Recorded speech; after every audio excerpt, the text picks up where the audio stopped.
देख रहे हैं नेटवर्क 33 राजकुमार के साथ। तो चलिए पढ़ते हैं आज की कहानी की ओर। दोस्तों, मेरा नाम सुमित है और मैं फिलहाल में झारखंड में रहता हूँ। ये बात तब की है जब मेरे पापा को जॉब के सिलसिले में दूसरे शहर शिफ्ट होना पड़ा था। मैं इस शहर में नया था तो मुझे इस शहर के बारे में कुछ पता नहीं था, पर धीरे धीरे मोहल्ले के कुछ लोग जो मेरी ही उम्र के थे वो मेरे दोस्त बन गए। उन सब से पूछकर ही मेरे पापा ने मेरा एडमिशन पास के ही कॉलेज में करवा दिया था। मेरे कुछ दोस्त भी बन चुके थे, जिसमें से एक मेरा बेस्ट फ्रेंड संजय था।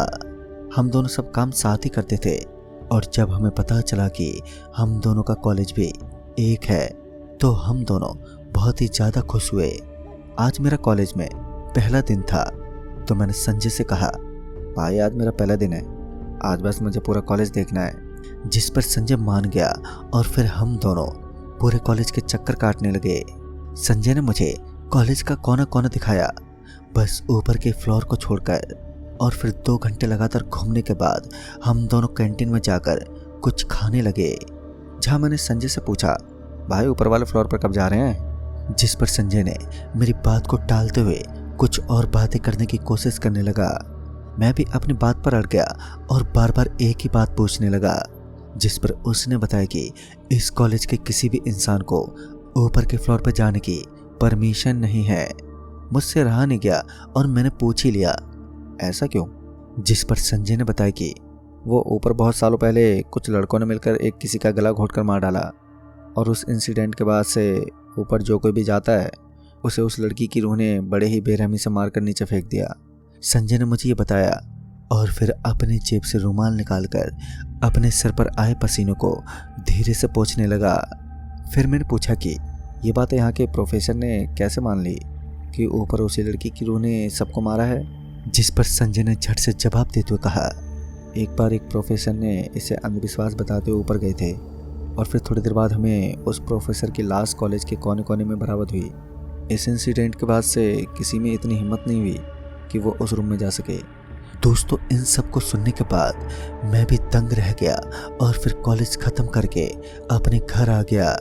घर आकर मैं पता नहीं क्यों संजय की बातें सुनकर खोया खोया सा रहने लगा। फिर मैं अक्सर कॉलेज जाता और लोगों के मुंह से उस फ्लोर के बारे में अलग अलग कहानी सुनता। कुछ कहते थे कि उस फ्लोर पर उस लड़की के रूह का कब्जा है। वो नहीं चाहती कि कोई भी इंसान उस फ्लोर पर जाए और गलती से अगर कोई चला भी जाता है तो वो कभी सही सलामत लौटकर वापस नहीं आता। अक्सर लोग उस फ्लोर के बारे में बात करने से भी घबराते थे। फिर एक दिन मैं कॉलेज के सफाई कर्मचारी से मिला और उससे उस फ्लोर के बारे में जानने की कोशिश की तो उसने बताया कि पूरे कॉलेज में वो सफाई करता है सिवाय उस फ्लोर के, क्योंकि वो रूह नहीं चाहती कि कोई भी उस फ्लोर पर जाए, जिस कारण कोई भी इंसान उस फ्लोर पर नहीं जाता और मैं भी नहीं। मुझे लगा कि शायद इनसे मुझे कुछ पता चलेगा उस रूह के बारे में, पर मैं गलत था। फिर संजय ने जब मुझे देखा कि मैं इन सब चीज़ों में इंटरेस्ट ले रहा हूँ तो वो मुझसे कहने लगा कि भाई गलती से भी उस फ्लोर पर जाने के बारे में मत सोचना कभी। मैंने संजय के चेहरे पर काफ़ी डर देखा था, जिसके बाद मैंने टॉपिक चेंज करते हुए कहा, अरे भाई मैं तो बस ऐसे ही पता कर रहा था।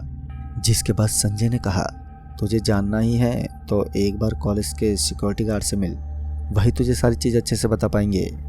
मैं फिर मौका पाकर सिक्योरिटी गार्ड के पास गया। एक यही थे जो कॉलेज में रात को भी रुकते थे। जब मैंने उनसे इस बारे में बात की तो वो भड़क उठे और मुझसे जाने को कहा, पर फिर संजय ने उन्हें शांत किया और अब वो हमें पूरी कहानी बताने को राजी हो गए। उन्होंने हमें बताया कि आज से ठीक 8 साल पहले इस कॉलेज में निशा नाम की एक लड़की पढ़ती थी।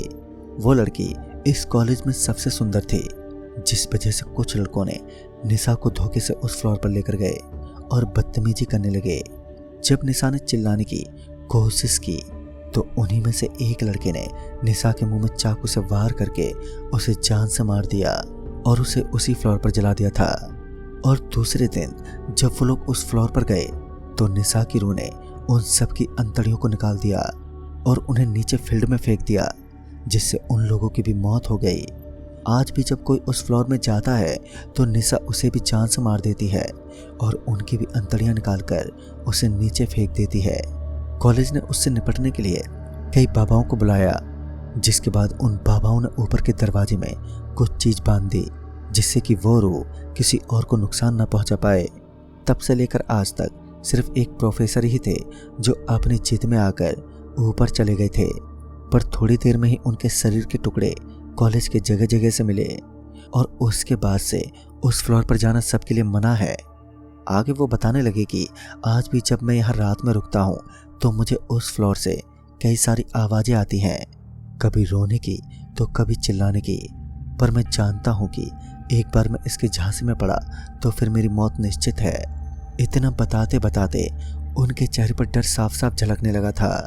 उन्होंने उठकर पानी पिया और कहने लगे कि देखो बाबू, तुम लोग यहाँ पढ़ने आए हो, बहुत अच्छी बात है, पढ़ो, लेकिन कभी भूल से भी उस फ्लोर पर जाने की सोचना भी मत, क्योंकि उस फ्लोर पर लोगों को दर्दनाक मौत के अलावा कुछ नहीं मिलता। उनकी ये सब बातें सुनने के बाद हम दोनों उनके घर से बाहर निकले और अपने घर आने लगे, पर उसे क्या पता था कि मैं जितना इस चीज़ के बारे में जान रहा हूँ, मेरा मन उतना ही उसके करीब जाने का करता है। फिर एक दिन मुझे मौका मिल ही गया। कॉलेज में छुट्टियां स्टार्ट हो गईं और अब सभी लोग कॉलेज करीब 15 दिन के बाद ही आने वाले थे।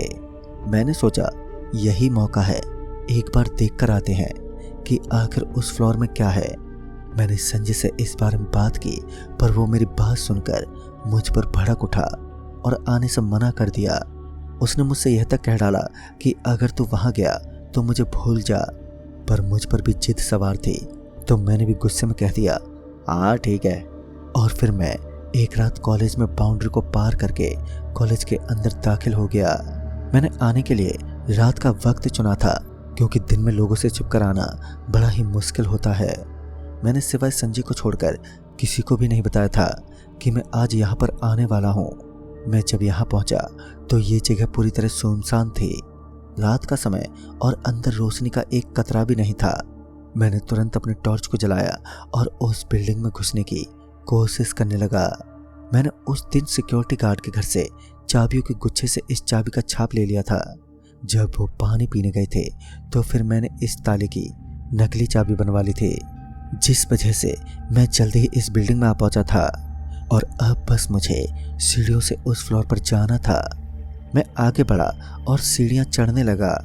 उस जगह पर सालों से कोई नहीं गया था, जिस कारण सीढ़ियों में धूल की एक मोटी चादर बैठ चुकी थी और मकड़े के जालों ने रास्तों को पूरी तरह बंद कर दिया था। मैंने टॉर्च का इस्तेमाल करके इन जालों को तोड़ा और आगे की ओर बढ़ने लगा। फिर मैं जल्दी ही उस फ्लोर के दरवाजे पर था, जिस पर कई तरह के धागे बंधे थे। मैंने एक एक करके उन धागों को तोड़ने लगा और फिर एक डरावनी सी आवाज़ उस पूरी बिल्डिंग में गूंजने लगी। इन आवाज़ों को सुनकर मैं थोड़ा डर गया था और एक पल को सोचा कि मैं रहने देता हूँ, लेकिन अब तक काफ़ी देर हो चुकी थी। मैंने दरवाजे पर बंधे हर धागे को एकदम से तोड़ दिया, जिसके बाद वो दरवाज़ा अपने आप एक डरावनी आवाज़ के साथ खुलना शुरू हो गया। ऐसा लग रहा था जैसे ये दरवाज़ा किसी ने अंदर से खींचकर खोला हो। फिर मैंने सामने टॉर्च की लाइट की और एकदम से मेरे पैरों के नीचे से ज़मीन खिसक गई। मैंने देखा कि एक अजीब सी दिखने वाली रूह किसी इंसान के कंकाल को जकड़े रखा है। वहीं दूसरी तरफ मैंने एक आदमी के शरीर के चमड़े को वहीं पर रखा पाया। ये देखकर मैं डर से सहम गया और अचानक से मेरी टॉर्च की रोशनी उस पर पड़ते ही वो मेरी तरफ अचानक से मुड़ी और एक डरावनी मुस्कान के साथ मुझे देखने लगी। मैं डर से चीखने लगा और पीछे मुड़ा, पर पीछे एक दीवार थी जिसके अंदर से एक हाथ निकलकर सीधा मेरे गर्दन को पकड़ लिया और मुझे ऊपर उठाने लगे। और देखते ही देखते कई सारे हाथ मुझे उस दीवार से कसकर पकड़े रहे और फिर अचानक से मुझे उस रूह की तरफ फेंक दिया। मैं घबराता हुआ अपने आप को खींचते हुए वहां से भागने की कोशिश करने लगा। अचानक से किसी ने मेरे पैरों को एकदम से पकड़ लिया। ये हाथ कम और कोई कीड़ा ज़्यादा लग रहा था। तभी वो रूह मुझे पीछे की तरफ खींचने लगी। मैं खुद को पीछे जाने से रोक पाने में असमर्थ था और अपने दूसरे पैर से उसे मारने की कोशिश करने लगा, पर यह न जाने क्या था कि मेरा दूसरा पैर भी उसमें एकदम से फंस गया। फिर मैं एक दीवार के पास पहुंच गया, जहां पर पहुंचते ही मेरे दोनों पैर आजाद थे। मैंने पास ही की एक दीवार को देखा जिस पर खून से लिखा था मौत। मैं उससे डरकर दूसरी तरफ भागने लगा था और अब मैं खुद को यहाँ आने के लिए कोसने लगा। मैं कांप रहा था और अपने आसपास पहले की तरह देखने लगा और मुझे हर एक दीवार पर यही लिखा हुआ दिख रहा था मौत। अब धीरे धीरे एक आवाज़ आनी शुरू हो गई। ये आवाज़ इतनी डरावनी थी कि इसे सुनकर मेरे दिल की धड़कन और भी तेज हो गई। मैं कुछ समझ पाता कि तभी मुझे सामने सड़क दिखाई दिया। मैं समझ गया कि अगर मैं इस जगह से कूद जाऊं तो शायद मेरी ज़िंदगी बच जाएगी और फिर मैं उसी तरफ भागने लगा। पर इससे पहले कि मैं कूद पाता कि किसी ने वापस से मेरे पैरों को एकदम से जकड़ लिया। मैं वहीं पर गिर पड़ा और मैं वहीं खुद को छुड़ाने के लिए अपने हाथ पैर मारने लगा। धीरे धीरे वो चीज़ मेरे पूरे शरीर को जकड़ने लगी। मैं चीख पाता कि उससे पहले ही उस चीज़ ने मेरे मुंह को कसकर पकड़ लिया। फिर मेरी आंखों के आगे अब अंधेरा छाने लगा था। पर तभी मैंने आखिरी कोशिश की और अपने शरीर को दूसरी तरफ पलट दिया। मैं उस फ्लोर के छत के बिल्कुल बगल में था, तो जैसे ही मैंने खुद को पलटा कि मैं नीचे गिरने लगा, जहाँ पर मेरा सिर एक पत्थर से टकरा गया और मैं बेहोश हो गया। सुबह जब मेरी नींद खुली तो संजय मेरे पास था। उसने मुझे उस जगह से उठाकर हॉस्पिटल ले आया, जहाँ मुझे पता चला कि मेरे पैर की हड्डी टूट चुकी है। और फिर मैं घर पर पहुँच गया, जहाँ मेरी माँ ने मुझे खुद डांटा। उसके बाद मेरी आज तक हिम्मत नहीं हुई कि मैं उस कॉलेज के उस फ्लोर पर जाऊं। दोस्तों, आज भी जब उस रात के बारे में मुझे कुछ भी याद आता है तो मैं सहम जाता हूं और मन में बस एक ही सवाल आता है कि आखिर क्यों गया था मैं वहां पर। तो दोस्तों, इस कहानी में बस इतना ही। तब तक के लिए बाय एंड टेक केयर।